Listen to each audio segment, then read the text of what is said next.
వాడు అలా ఉన్నాడు. మేడం మెల్లరు ఫట్టుమని కొట్టేశారు సత్తి. దెబ్బకు షాకు. మన మగాళ్ళకి రక్షణ లేకుండా పోతుంది సార్. నాకు అదే అనిపిస్తుంది సతీ. మనం ఎంత ఫీల్ అయిపోతుంటే పాపం వాడి సిచ్యువేషన్ ఏంటో. మన మగాళ్ళకు కూడా నిర్భయ లాంటి చట్టాలు రావాలి సార్, లేకపోతే ఈ ఆడవాళ్ళ నుంచి మనల్ని మనం కాపాడుకోలేం. నిజమే సతీ, రోజులు చాలా మారిపోయాయి. అమ్మాయిల డ్రెస్సింగ్ సెన్స్ చూసావా నువ్వు? చీరలు ఓనీలు కట్టడమే మానేశారు. లక్షణంగా ఉండే అమ్మాయిలు లక్షల్లో వెతికినా దొరకట్లేదు. నిజమే సార్, మా ఆడది కూడా అప్పుడప్పుడు ఏవో కొత్త బట్టలు కావాలంట సార్. ఈ లెగ్గిన్స్, జీన్స్, టీ షర్ట్స్ మనకెందుకే అంటే వినదే. వినరు సత్తి. ఏమన్నా అడిగితే ట్రెండు అంటారు. మొన్నే ఒక న్యూస్ చూశాను. తన మేకప్ కోసం మొగుడి శాలరీ అంతా వాడేసిందంట. ఎందుకోని అడ్డుపడినందుకు కిచెన్ లో ఉండే కత్తి తీసుకుని పీక కోసి చంపేసిందంట. ఎంత దారుణమో కదా సత్తి. మేడం మేడం ఆవిడెప్పుడైనా శారీ కట్టుకోవడం చూసావా? కనీసం నేర్చుకోవచ్చు సత్తి, పొగరు. అయినా మనం అనుకోవడమే తప్ప ఎవరినైనా మార్చగలమా? మేడం మేడం మేడం వామ్మో, నేను జంపు. వీడెక్కడికి వెళ్ళిపోయాడు? మేడం మీరేంటి మేడం ఎప్పుడు వెనక నుంచి వింటారు? అప్పుడేగా మీరు మాట్లాడుకునే నిజాలు తెలుస్తాయి. అంటే నేను సత్యబాబు సొసైటీ గురించి డిస్కస్ చేస్తున్నాను మేడం. అవును మరి, నువ్వో పెద్ద పిఎం, వాడో హోమ్ మినిస్టర్. అదేంటి మేడం, మాకు మాట్లాడుకునే రైట్స్ కూడా లేవా? ఉంది, కానీ నా గురించి మాట్లాడే రైట్ లేదు. అయినా నేనెలా ఉంటే నీకెందుకు? నువ్వేమైనా ఫ్యాషన్ డిజైనరా? అమ్మాయిల డ్రెస్సింగ్ సెన్స్ గురించి మాట్లాడుతున్నావు? అలా అని కాదు మేడం. అదే మా ఊర్లో అయితే ఏ అమ్మాయిని చూసినా నిండుగా బట్టలతో కనిపిస్తారు. చీర ఓని వాటెవర్ ఏమైనా కానీ ఇక్కడ అలా లేదు మేడం. అయినా అమ్మాయిలకి చీర ఓని కడితే వచ్చే అందం ఈ జనరేషన్ డ్రెస్సెస్లో రాదు మేడం. అయినా మీరు చెప్పండి, మీరు ఎప్పుడైనా శారీ కట్టుకున్నారా? కట్టుకుని చూడండి, మీకే అర్థమవుతుంది. సరే, కానీ దానికి ముందేం మాట్లాడుకున్నారు? అది దాని గురించి ఎందుకులేండి మేడం. మేడం అలా చూడకండి, నాకు భయం వేస్తుంది. ఓవర్ యాక్షన్ ఆపి ఏం మాట్లాడుకున్నారో చెప్పు. అది ఆ సత్యబాబు గారికి వంట గురించి టిప్స్ చెప్తున్నాను మేడం. ఓ సత్యబాబు,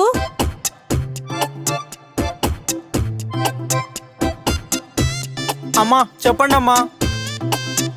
ఆర్య ఇంతకు ముందు నా గురించి ఏం చెప్పాడు? చెప్పు సత్యబాబు, అది నీకు వంట గురించి టిప్స్ చెప్పా కదా, అది చెప్పు. అవునమ్మా, అదేదో ఖీర్ అంట, ఎలా చేయాలో చెప్పారు. అయితే వెళ్ళి ఖీర్ చేసుకుని పట్టుకురా. ఓ అమ్మా, అది ఏది?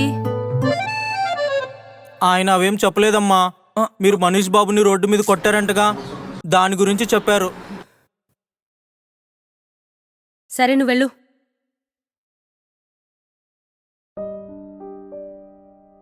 నా పర్సనల్ విషయాలన్నీ స్ప్రెడ్ చేయడం నీకు అవసరమా? అది కాదు మేడం. ఏది కాదు? చూస్తూనే ఉన్నా. పోనీలే అనుకుంటే నా ప్రతి విషయంలో ఇన్వాల్వ్ అవుతున్నావు. నీ లిమిట్స్లో నువ్వు ఉండు అని ఎన్నిసార్లు చెప్పాను? ఏం మాట్లాడవేంటి? మేడం నువ్వేం మాట్లాడుకు. నీకేం తెలుసు నా గురించి? మనీష్ నా లైఫ్ని ఎంత డ్యామేజ్ చేశాడు తెలుసా? నన్ను లవ్ చేస్తున్నట్టు నాతో నటించి నా దగ్గర డబ్బులు తీసుకొని ఆ డబ్బులతో వేరే అమ్మాయిలకు గిఫ్ట్లు ఇచ్చేవాడు. నేను అదంతా పిచ్చి దానిలా నమ్మేదాన్ని. వాడికి నేనంటే ప్రాణం అనుకొని వాడి కోసం ఏం చేయడానికైనా రెడీ అయిపోయా. ఒకరోజు వాడికి సర్ప్రైజ్ ఇద్దామని వాడి ఫ్లాట్కి వెళ్తే వాడు వేరే అమ్మాయితో. ఛీ! ఒక అబ్బాయి ప్రేమించిన అమ్మాయి వేరే వాడితో ఉంటే ఆ అబ్బాయికి ఎలా ఉంటుందో ఒక అమ్మాయికి కూడా అలాగే ఉంటుంది. కానీ అదెవ్వరికీ తెలీదు. ఏమన్నా అంటే అమ్మాయిలందరూ ఈజీగా మారిపోతారు, తొందరగా మర్చిపోతారు. వాళ్ళకసలు ఎలాంటి ఫీలింగ్స్ ఉండవు. ఇదేగా నీ మగాళ్ళందరూ చెప్పేది. ఆర్య, మనసుకి ఎలాంటి జెండర్ ఉండదు. దాని ఫీలింగ్ ఎవరు మోసినా ఒకేలా ఉంటుంది. కొంతమంది ఎక్స్ప్రెస్ చేస్తారు, కొంతమంది ఎక్స్ప్రెస్ చేయలేరు. అంతే తేడా. నా లైఫ్లో వాడు మోసం చేశాడన్న బాధ నువ్వు వచ్చాకే పోయింది. మళ్ళీ నువ్వే దాన్ని గుర్తు చేయకు. Sorry madam. మనం ఎంత పెద్ద ప్రపంచంలో ఉన్నా దేవుడు మనకి కొంతమందినే పరిచయం చేస్తాడు. ఎందుకో తెలుసా? టైం సరిపోక. నీ బొంద. మన కథలు ముందుకెళ్లాలంటే పరిచయాలు పరిమితంగానే ఉండాలి. Thank you madam. దేనికి? బాధని షేర్ చేసుకోవాలి అనుకుంటే వాళ్ళు మనకి బాగా కావాల్సిన వాళ్ళు అయి ఉండాలి అని మీరే చెప్పారు కదా. ఐ థింక్ ఈరోజు నేను ఆ లిస్ట్లో యాడ్ అయ్యాను అనుకుంటా. మేడం, నాకు యోగా నేర్పిస్తారా? చూద్దాం.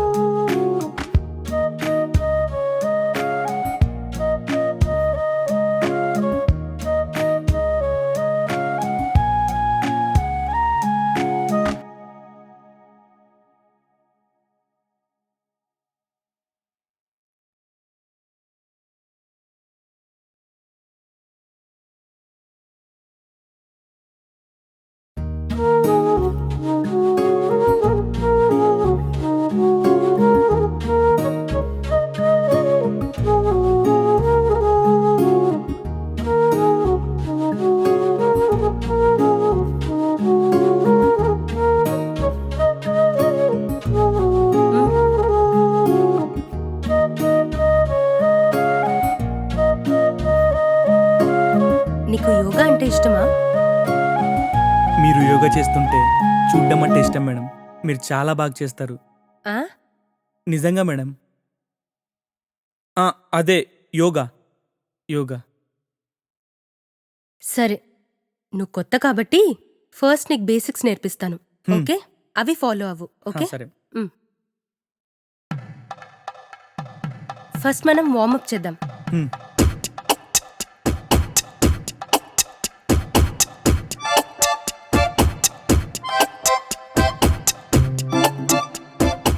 మేడం,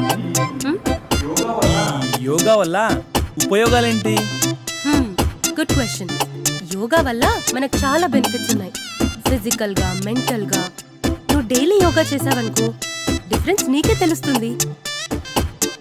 మెంటల్గా అంటే మన కోపాలు అయ్యి తగ్గుతాయా మేడం? ఆఫ్ కోర్స్ తగ్గుతుంది. మరి మీరెందుకు మేడం మాటిమాటికి కోపడుతూ ఉంటారు? అదిగో కోపం వచ్చేసింది. నాకేం కోపం రావట్లేదు. అదిగో మళ్ళీ కోపడుతున్నారు. ఏయ్, రావట్లేదని చెప్పానా? ఇంకోసారి యోగా అని చెప్పు, చెప్తాను సంగతి. కోపం రాదు అని తోసేస్తుందంటే.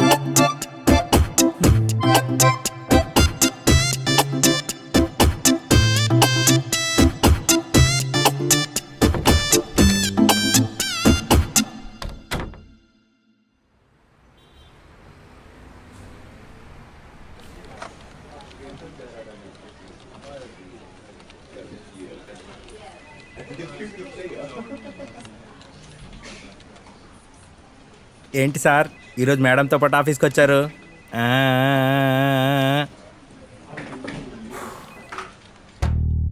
సుబ్రహ్మణ్యం సార్, దేవుడు ప్రతి ఒక్కరిని ఒక పర్పస్ మీద పుట్టిస్తాడు. వాడికి ఈ పని, వీడికి ఆ పని, ఎవ్వరిని ఖాళీగా ఉంచాడు. కానీ ఇక్కడ పాయింట్ ఏంటంటే ఇక్కడ ఎవ్వడి పని మీద వాడు ఫోకస్ చేయడు.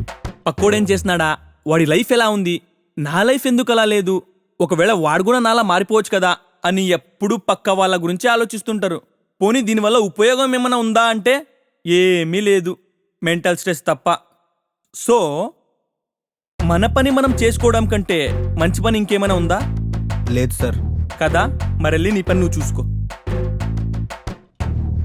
అసలే క్లారిటీ లేక ఏడుస్తుంటే అంట.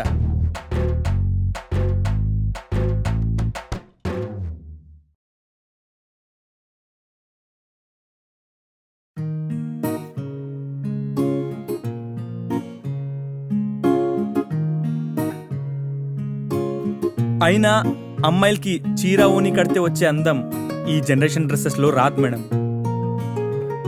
అయినా మీరు చెప్పండి, మీరు ఎప్పుడైనా శారీ కట్టుకున్నారా? కట్టుకుని చూడండి, మీకే అర్థమవుతుంది.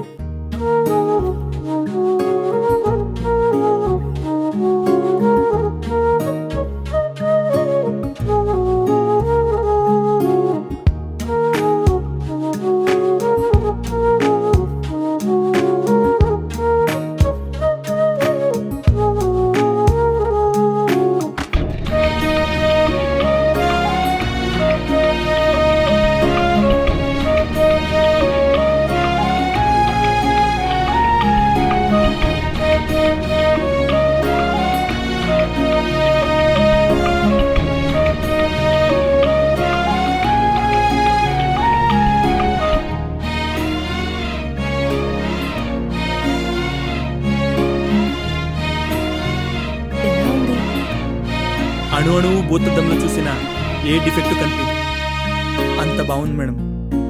హా? ఆ, అంత బాగున్నారు అని అంటున్నాను మేడం. సరే, నేను ఆఫీస్కి వెళ్తున్నాను, నువ్వు వస్తావా? మీరు అడగాలా? సార్ మొత్తం మీద సాధించినట్టే ఉన్నారు, వెళ్ళండి.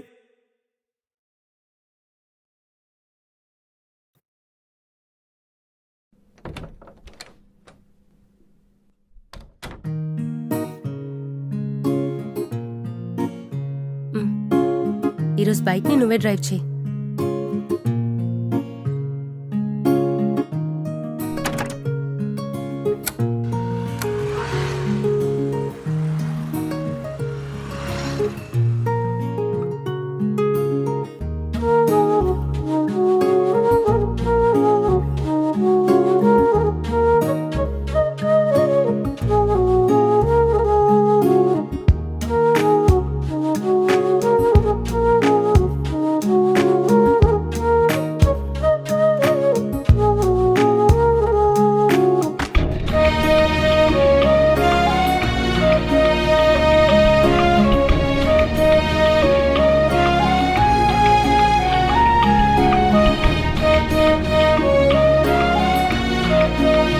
బైక్ని పార్క్ చేసిరా.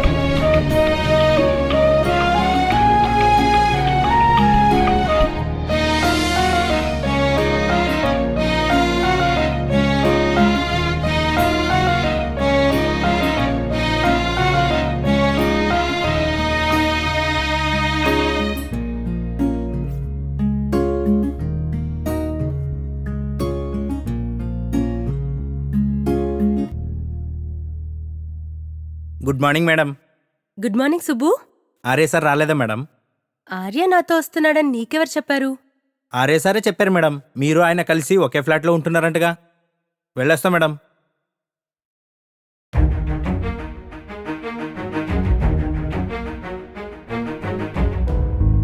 ఆరేగడేంట్రా ఎప్పుడు వర్కే చేయడు.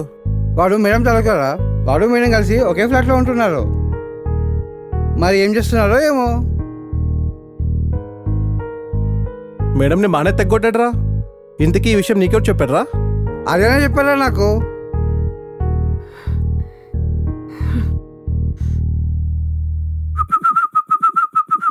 సుబ్రహ్మణ్యం, సార్. ఈరోజు చాలా హ్యాపీగా ఉందిరా. ఏదో సాధించినట్టు, ప్రపంచమంతా నా కళ్ళ ముందే ఉన్నట్టు చాలా హ్యాపీగా ఉందిరా. నీ నంబర్కి ఫోన్పే చేశాను. ఆఫీస్లో ఉండే వాళ్ళందరికీ స్వీట్స్ పంచే. Okay sir.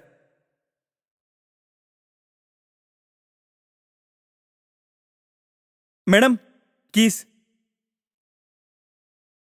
Madam keys. Madam flat ఖాళీ చేసి వెళ్ళిపో. ఏమైంది మేడం? ఏమైందా? ఆఫీస్లో అందరూ నా గురించి బ్యాడ్ గా మాట్లాడుకుంటున్నారు. కేవలం నీ వల్ల. నిన్ను నేను ఫ్లాట్లోకి రానివ్వడం వల్ల. మీరేంటో నాకు తెలుసు, నేనేంటో మీకు తెలుసు. అలాంటప్పుడు వేరే వాళ్ళ మాటలు మనకెందుకు మేడం? నాకు కావాలి. నీలా నేను పట్టనట్టు ఉండలేను. అసలు నేను ఫ్లాట్లోకి రానివ్వకుండా ఉండాల్సింది. ఇదంతా జరిగేది కాదు. అయినా నేను కావాలని చెప్పలేదు మేడం. అదేదో అలా జరిగిపోయింది అంతే. నీ ఎక్స్ప్లెనేషన్స్ ఎవరికీ అవసరం లేదు. ప్లీజ్ వెళ్ళిపో. అయినా నేను ముందు నుంచి చెప్తూనే ఉన్నా, మనిద్దరం కలిసి ఒకే ఫ్లాట్లో ఉంటున్న విషయం ఆఫీస్లో ఎవరికీ తెలియకూడదు అని. కానీ నువ్వేం చేశావు? కావాలనే నువ్వు నన్ను బ్యాడ్ చేసినట్టుంది. మీరంటే నాకు చాలా ఇష్టం మేడం. నేనెందుకు మిమ్మల్ని బ్యాడ్ చేయాలనుకుంటాను? నేను మిమ్మల్ని ప్రేమిస్తున్నాను మేడం. చాలా ఆర్య, ఇంకేం చెప్పకు. నేనేం వినాలనుకోవట్లేదు. నీ వల్ల నేను ఆఫీస్లో అందరి ముందు క్యారెక్టర్లెస్ అయిపోయా. నేను నిజమే చెప్తున్నాను మేడం. అయినా మీకు నేనంటే ఇష్టమే కదా మేడం. నేను చెప్పానా నీకు? నువ్వంటే నాకు ఇష్టమని నేను చెప్పానా నీకు? నీ మీద నాకు ఎలాంటి ఫీలింగ్ లేదు.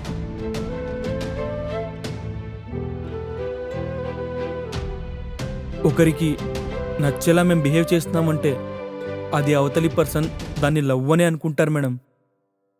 అది మీరు నిజం కాదు అంటుంటే నాకేం మాట్లాడాలో అర్థం కావట్లేదు. హే, చెప్పా కదా, నువ్వంటే నాకు ఎలాంటి ఫీలింగ్ లేదు. నువ్వు ముందు ఇక్కడ నుండి వెళ్ళిపో. చెప్పే ఓపిక నాకున్నా వినే ఓపిక మీకు లేదని అర్థమవుతుంది.